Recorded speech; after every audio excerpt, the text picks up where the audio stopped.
Hello and welcome to my channel. This is Gurleen Kaur. I hope आप सब अच्छे हैं। आज के लेक्चर में हम पढ़ने वाले हैं ह्यूमन सर्कुलेटरी सिस्टम के बारे में और ब्लड सर्कुलेशन के बारे में। तो ह्यूमन सर्कुलेटरी सिस्टम क्या है, पहले इसके बारे में जानना बहुत ज़रूरी है। हम बात करेंगे कि ह्यूमन सर्कुलेटरी सिस्टम में कौन कौन से पार्ट्स इन्वॉल्व होते हैं और कैसे उनमें सर्कुलेशन होती है। क्या आपने कभी सोचा है कि जब भी आप खाना खाते हो तो कैसे आपकी बॉडी में ग्लूकोज जो है वो ट्रांसपोर्ट हो जाता है, और या फिर जब भी आप ब्रीदिंग करते हो तो कैसे ऑक्सीजन आपकी बॉडी के हर एक सेल के पास पहुंच जाती है, और या फिर जब भी आप ब्रीद आउट करते हो तो कैसे कार्बन डाइऑक्साइड आपकी बॉडी में से बाहर रिलीज हो जाती है ना इंटरेस्टिंग क्वेश्चंस। आपको पता है आपका सर्कुलेटरी सिस्टम काफ़ी ज़्यादा फैसिनेटिंग है और इन सब में सर्कुलेटरी सिस्टम जो है वो इन्वॉल्व होता है। ह्यूमन सर्कुलेटरी सिस्टम जो है वो blood vessels, heart and blood से बना हुआ है। ह्यूमन सर्कुलेटरी सिस्टम में जो ब्लड है वो एक मीडियम की तरह एक्ट करता है, जिसमें आपकी बॉडी में जो खाना खाया है वो ग्लूकोज जो है वो एंटर कर जाता है और फिर वो आपकी बॉडी के हर एक सेल तक पहुंच जाता है। और यही ब्लड जो है वो ऑक्सीजन को भी एक जगह से दूसरी जगह तक ट्रांसपोर्ट करने में हेल्प करता है, मतलब सेल्स में ट्रांसपोर्ट करता है। और जो ब्लड है वो आपकी बॉडी के ऑस्मोटिक प्रेशर को कंट्रोल करता है और साथ ही के साथ आपकी बॉडी के टेम्परेचर को भी कंट्रोल करता है। अब हम बात करेंगे ब्लड की कॉम्पोजिशन के बारे में। ब्लड में plasma and cellular components present होते हैं। जो प्लाज्मा है वो एक लिक्विड कंपोनेंट है जिसमें 90% वाटर होता है, और उस प्लाज्मा में एंटीबॉडीज़, सॉल्ट्स, लिपिड्स प्रेजेंट होते हैं। और जबकि जो सेलुलर कंपोनेंट है उसमें आपको WBCs, RBCs एंड प्लेटलेट्स देखने को मिलते हैं। अब जब भी आपको कभी इंजरी होती है तो वहाँ पर जो ब्लीडिंग होती है उस ब्लीडिंग को रोकने के लिए प्लेटलेट्स आपकी हेल्प करते हैं और वो ब्लड क्लॉटिंग फैक्टर की तरह एक्ट करते हुए ब्लीडिंग को रोक देते हैं।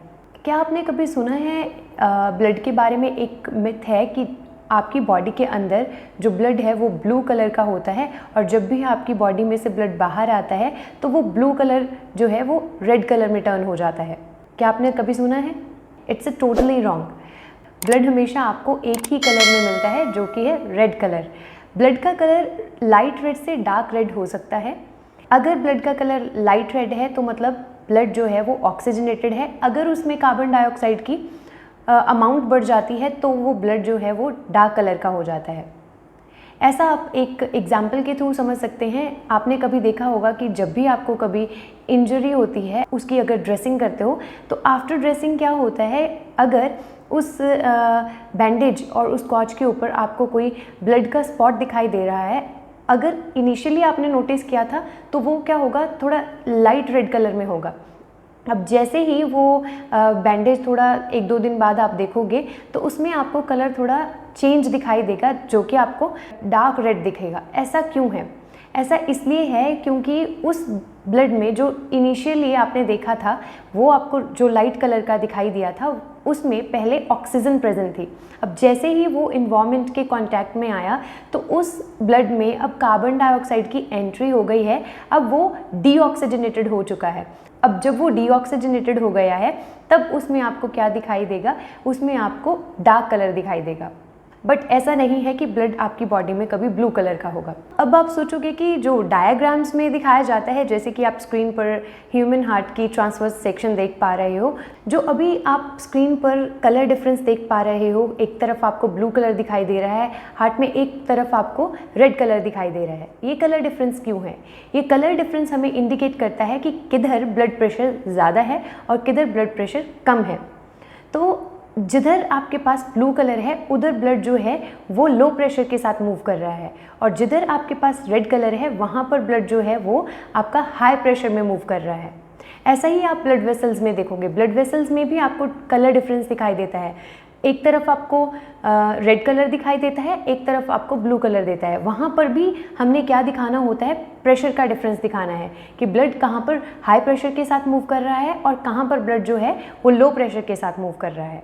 तो ये था ब्लड के बारे में। अब हम डिस्कस करेंगे ह्यूमन सर्कुलेटरी सिस्टम के बारे में कि कौन कौन सी ब्लड वेसल्स प्रेजेंट होती हैं और उन वेसल्स का क्या काम है और कैसे वो ब्लड जो है वो हार्ट तक लेकर के आती हैं और कैसे वो हार्ट में से ब्लड को आगे बॉडी पार्ट्स में डिस्ट्रीब्यूट करती हैं। ह्यूमन बॉडी में बेसिकली 3 तरह के ब्लड वेसल्स प्रेजेंट होती हैं। एक है आर्टरीज, दूसरा वेन्स, तीसरा ब्लड कैपिलरीज। जो आर्टरीज होती हैं वो ऑलवेज जो है ब्लड को डिस्ट्रीब्यूट करती हैं, तो arteries are always distributive in nature. जो वेन्स हैं वो हमेशा ब्लड को कलेक्ट करती हैं, तो वो क्या होती हैं, कलेक्टिव इन नेचर। जो ब्लड कैपिलरीज होती हैं वो आर्टरीज एंड वेन्स के बीच में प्रेजेंट होती हैं, उनमें कनेक्शन मेंटेन करती हैं।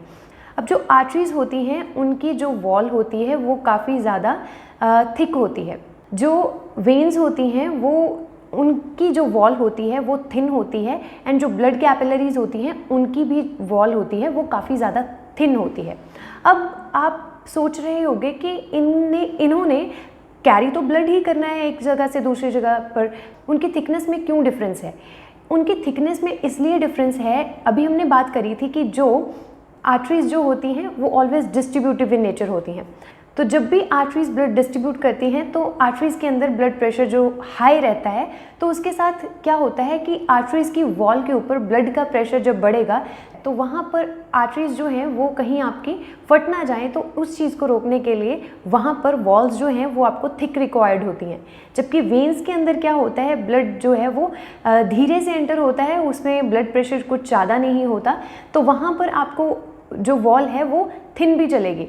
और जो ब्लड कैपिलरीज हैं उन्होंने आगे क्या कराना है, आपके ब्लड में से गैसेस की एक्सचेंज करवानी है, तो वहाँ पर आपको चाहिए थिन वॉल। तो इस तरह से जो ब्लड वेसल्स हैं उनकी थिकनेस में डिफरेंस रहता है।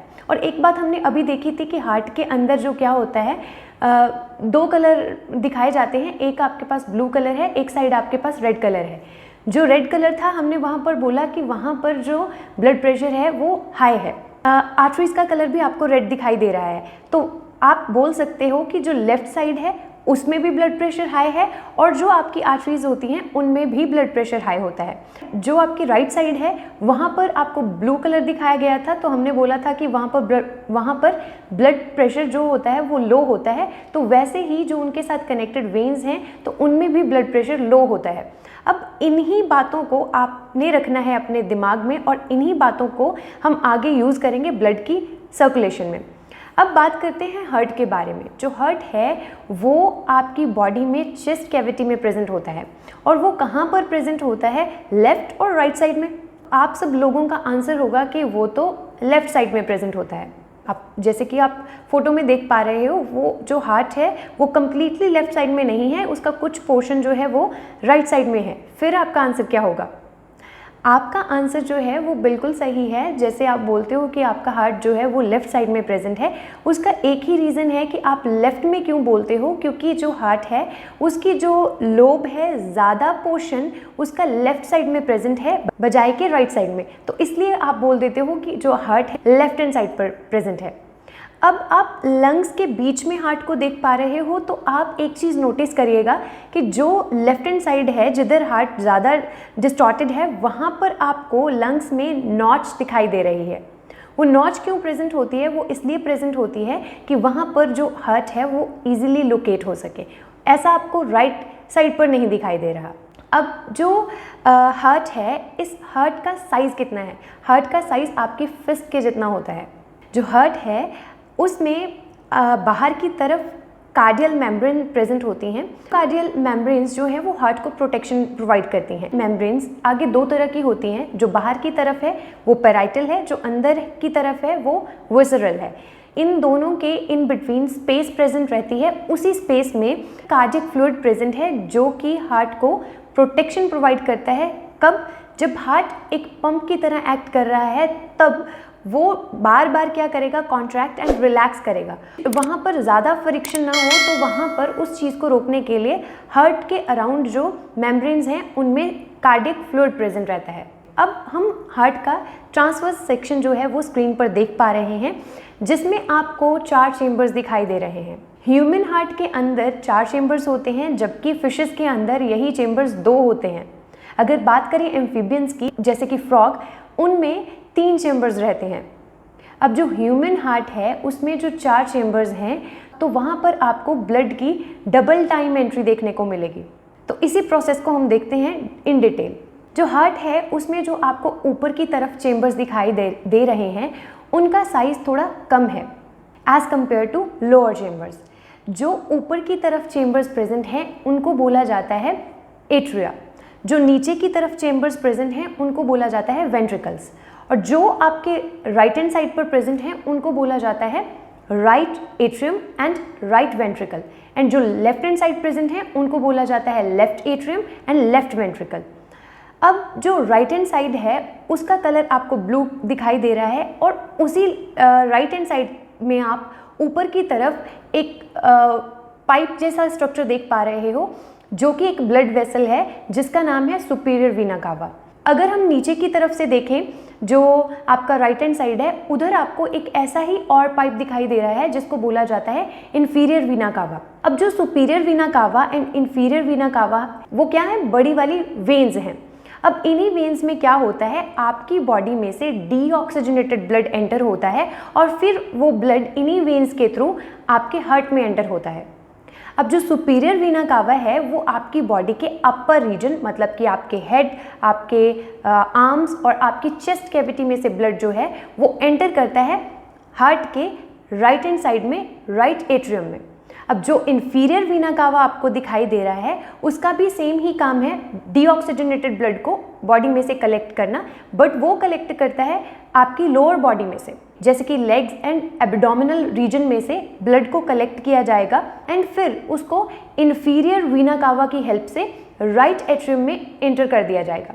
जब डीऑक्सीजनेटेड ब्लड ने हार्ट के अंदर एंटर होना है तब आपने एक बात याद रखनी है कि हार्ट के चैम्बर जब भी कभी ब्लड को रिसीव करेंगे तब वो चैम्बर्स क्या होने चाहिए, वो रिलैक्स्ड पोजीशन में होने चाहिए। जब उन्होंने ब्लड को आगे की तरफ मूव करना है तब वो चैम्बर्स क्या होंगे, कॉन्ट्रैक्ट। आपने कभी देखा होगा कि अगर आपके पास एक स्पॉन्ज हो, अगर उस स्पॉन्ज को आप किसी भी लिक्विड जैसे कि वाटर में डिप कर दो तो वो स्पॉन्ज में पोर्स होते हैं, तो वो क्या करेगी, अगर आपने उसको बिना दबाए ऐसे रिलैक्स्ड पोजीशन में डाला है तो वो क्विकली क्या करेगी, वाटर को एब्जॉर्ब कर लेगी।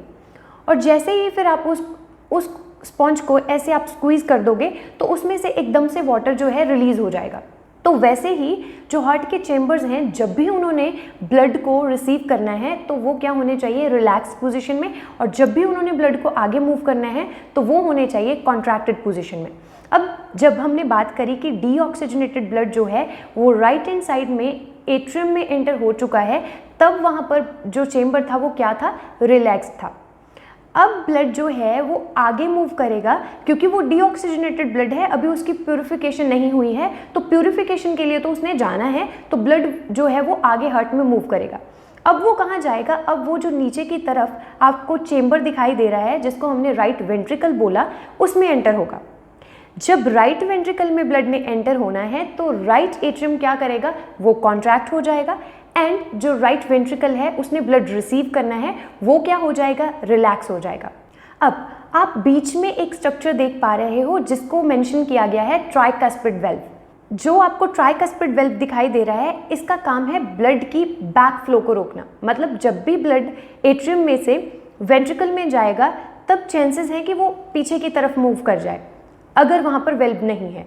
अगर वेल्व प्रेजेंट है, जैसे ही वो ब्लड एट्रियम में से वेंट्रिकल में जाएगा तो वो वेल्व ओपन हो जाएगा और ब्लड आगे मूव कर जाएगा और फिर से वो वेल्व जो है वो बंद हो जाएगा।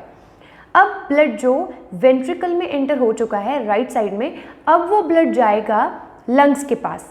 लास्ट लेक्चर में हमने पढ़ा था कि लंग्स के अंदर एल्वुलाई प्रेजेंट होती हैं और वही जो एल्वुलाई हैं वो कैपिलरीज में से ब्लड में से आगे कार्बन डाइऑक्साइड को रिसीव करती हैं और एंड इन रिटर्न उनको उन्हीं कैपिलरीज में ऑक्सीजन डिफ्यूज़ कर देती हैं। तो ऐसे वहाँ पर क्या हो जाता था, गैसियस एक्सचेंज। अगर आपने इसी बात को इन डिटेल समझना है तो आप मेरा लेक्चर ह्यूमन रेस्पिरेटरी सिस्टम देख सकते हैं। चलिए बात आगे करते हैं कि डीऑक्सीजनेटेड ब्लड अब राइट वेंट्रिकल में से कहाँ मूव करेगा। अब जो वेंट्रिकल में से ब्लड है आगे एंटर करेगा पल्मोनरी आर्टरी में। अब वहाँ से ब्लड जो है वो आगे मूव करेगा लंग्स में, एंड जब वो लंग्स में जाएगा तो ब्लड वेसल्स में से ब्लड जो है किधर एंटर होगा, ब्लड कैपिलरीज में। अब ब्लड कैपिलरीज में जब ब्लड एंटर होगा तब वहाँ पर आपने देखा कि वो कैपिलरीज किसके अराउंड प्रेजेंट है, लंग्स के अंदर, वो एल्वुलाई के अराउंड प्रेजेंट है। अब जो हमने बात करी थी कि जो ब्लड कैपिलरीज हैं उनकी वॉल काफ़ी थिन होती है, और वैसे ही जो एल्वुलाई हैं लंग्स के अंदर उनकी भी वॉल्स काफ़ी थिन होती हैं। अब वहाँ पर होता है गैशियस एक्सचेंज। जो आपने इन्वायरमेंट में से एयर इनहेल करी थी वो अल्टीमेटली कहाँ तक पहुँच गई थी, आपके एल्वुलाई तक। अब वहाँ पर ऑक्सीजन की अमाउंट ज़्यादा है तो वो ऑक्सीजन कहाँ पर डिफ्यूज़ हो जाएगी, आपकी कैपिलरीज में प्रेजेंट ब्लड के अंदर। अब जो आपके पास कार्बन डाइऑक्साइड थी वो कहाँ पर एंटर हो चुकी है, वो आपकी एल्वुलाई में एंटर हो चुकी है। ऐसे वहाँ पर ब्लड में गैशियस एक्सचेंज हो चुका है, तो वहाँ पर जो डीऑक्सीजनेटेड ब्लड आपके हार्ट में से लंग्स में गया था वो एल्वुलाई की हेल्प से क्या हो गया है, अब ऑक्सीजनेटेड हो गया है। अब फिर से वो ऑक्सीजनेटेड ब्लड जो है वो आपके हार्ट में एंटर होगा। तब वो कैसे एंटर होगा, वो एंटर होगा पल्मोनरी वेन के थ्रू। अब जब वो पल्मोनरी वेन के थ्रू एंटर होगा, वो एंटर होगा आपके लेफ्ट हैंड साइड में, लेफ्ट एट्रियम में।